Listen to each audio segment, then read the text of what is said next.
Inatake ng Ukraine ang barko na nagmula sa Russia. Pero bakit nagalit dito ang Iran? Ano nga ba ang barkong ito? Ano ang kinalaman nito sa mga armas ng Iran? At ano ang nilalaman ng naturang barko? Napaka-importante siguro ng mga kargang ito dahil humantong pa sa pambabanta ang Iran sa Ukraine. Magbabayad daw ang Ukraine. Pag-usapan natin yan sa video ito. Pero bago ang lahat ay huwag kalimutang mag-subscribe. At dahil nandito ka na rin lang naman, samahan mo na rin ng matamis mong like ang video ito mga kaibigan. At i-click mo na rin ang notification bell para sulit.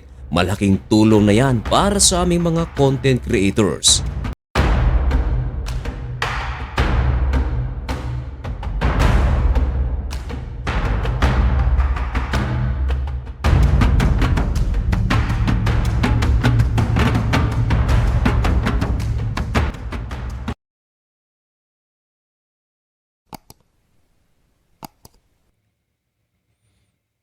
Maligayang pagbabalik mga kaibigan.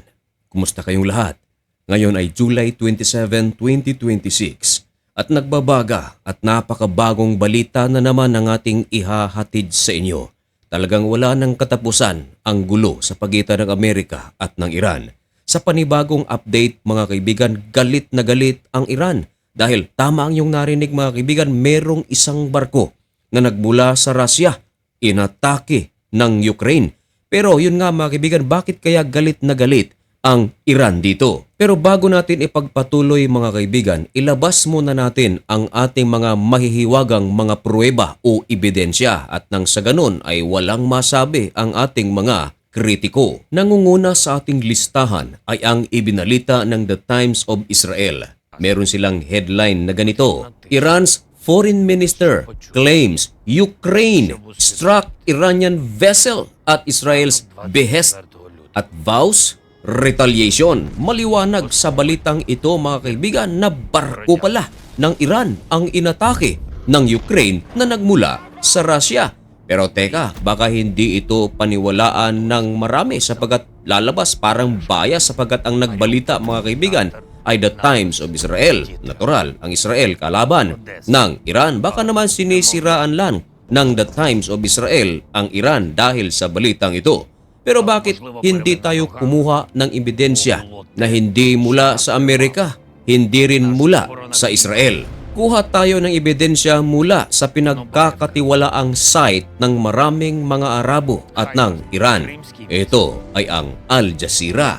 Ayon sa kanilang headline, ganito ang mababasa: Iran accuses Ukraine of deadly attack on Caspian commercial vessel. Medyo may pagkakaiba mga kaibigan sapagkat sa ulat ng Al Jazeera, inakusahan pa lang ang Ukraine.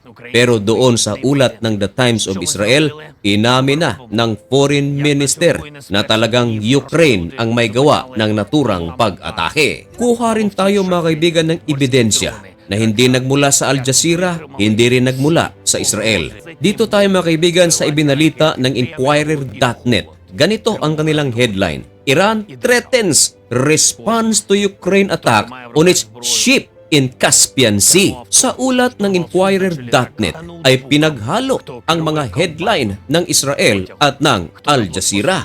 Ayon kasi dito, maghihiganti ang Iran. Tama, yun din ang sinabi ng Al Jazeera. Maliwanag din sa ulat na ito na talagang nagsagawa ng pag-atake ang Ukraine. At kinumpleto pa, talagang nangyari ang pag-atake sa Caspian Sea. Okay na siguro ang mga ebidensyang ito. Ngayon punta tayo sa nilalaman ng balitang ito. Tama ang inyong narinig mga kaibigan, galit na galit ang Iranian government dahil sa ginawang pag-atake ng Ukraine. At maliwanag mga kaibigan na sa pag-ataking ito, may nasawi, may mga sugatan. At dahil dito mga kaibigan ay ipinapatawag ng Iran ang Ukrainian ambassador upang pagpapanagutin kung ano ang nangyari. Pero nilinaw ng Ukrainian government na ang kanilang ginawang pag-atake ay legitimate. Tama, hindi ito haka-haka at hindi rin sila nagkakamali sa kanilang pag-atake kundi talagang ito ay isang planong pag-atake. At bakit ito inatake? Ang naturang barko kasi mga kaibigan nagmula sa Russia. Ano naman ngayon kung mula sa Russia ang naturang barko na papuntang Iran? Hindi simple mga kaibigan ang karga nito sapagat ayon sa ulat, ang mga karga ng naturang barko ay mga sandata gaya ng missile at drones at ayon sa Ukraine, posible itong gamitin ng Iran sa mga future na gera nito. At alam natin na ang Ukraine, kaibigan ng Amerika, ang Ukraine, kaibigan ng Israel. Marahil mga kaibigan ay ina-anticipate ng Ukraine na ang nasabing mga drones at missile maaaring gamitin ito ng Iran panlaban sa Israel, panlaban sa Amerika at mga bansa sa Middle East. Kaya ito ang dahilan kung bakit inatake ito ng Ukraine. Gumamit ang Ukraine ng long-range missile sa pool. Ang pag-ataking ito mga kaibigan ay hindi lamang simpleng pag-atake. Isa itong maliwanag na mensahe na maging ang Ukraine ay ayaw nila na armasan ang Iran. Maliwanag din ito na mensahe na mas pinapanigan ng Ukraine ang mga bansang kalaban ng Iran. Maliwanag yan mga kaibigan. Ayon naman sa ibang mga eksperto, malaki ang galit di umano ng Ukraine sa Iran. Bakit? Sapagat sa gera na nangyayari sa pagitan ng Ukraine at ng Russia, hindi maikakaila na suportado ng Iran ang Russia at meron pa ngang napaulat na nagpadala ng maraming drones itong Iran sa Russia upang iatake naman sa Ukraine. Sino ba naman ang matutuwa dito? Wala pang mga pahayag ang Russia tungkol sa insidenteng ito. Wala ring pahayag ang Iran sa kung ano ang kanilang gagawin patungkol sa kanilang pahayag na binitawan na nangako sila na maghihiganti.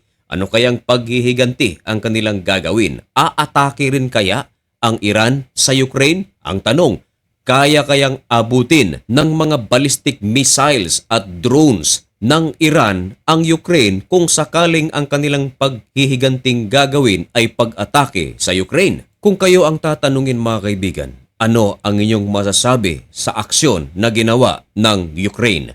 Karapat-dapat lang ba na pinasabog nila ang naturang barko ng Iran na nagmula sa Russia na may kargang mga drones o ito ay isang kalabisan? Ipaalamang inyong mga opinyon dyan sa comment section at malugod ko po yung babasahin. At mga kaibigan, manatiling updated sa mga pangyayari sa loob at labas ng ating bansa. Kaya kung gusto mo ang ganitong mga contents at baka naman bago ka pa lang sa channel na ito, baka pwedeng makahingi ng kaunting pabor, subscribe mo na ang napakaliit na channel na ito. So paano mga kaibigan, hanggang dito na lamang muna ang video ito. May God bless you and thank you so much for watching. Goodbye!